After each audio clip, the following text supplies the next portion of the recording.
If you've seen this movie, The Empire Strikes Back, I have a very simple but unanswerable question. How long was Luke training with Yoda on Dagobah?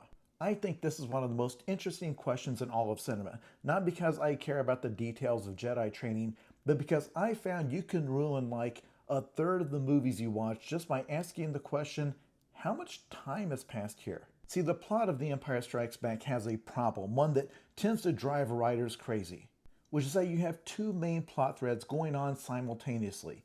Luke travels to Dagobah to train with Yoda, but at that exact same time, Han and Leia and the robots and the Sasquatch, they're running from the Empire and then they eventually arrive at Lando's penthouse.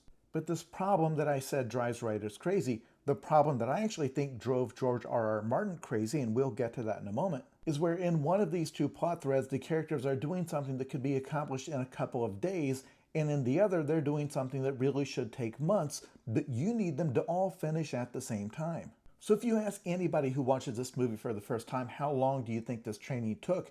Just watching this part, they would probably say like 6 months. Because the way it's shot, there's this long emotional arc that occurs, not just within Luke, but between Luke and Yoda. He goes from almost being a novice to basically being a finished Jedi who could hold his own against a master. But then if you watch these parts and imagine that they were traveling around in this cramped spaceship for 6 months, that's ridiculous. They're wearing the same clothes the whole time, they never stop for supplies. And if you try to compromise and say, well, maybe it was 2 or 3 weeks, then this part becomes ridiculous, particularly Yoda's initial refusal to begin the training. I mean, if this is the kind of thing that can be knocked out in a few weeks, who cares? And once you start paying attention to that kind of thing, it actually becomes fascinating to see how different stories handle it, particularly any kind of an epic story with a lot of moving parts, like Game of Thrones. George R. R. Martin has said the first time he got stuck writing the books was trying to solve the problem with the dragons, because they're introduced in the story hatching out of eggs, but part of the story requires them to be fully grown.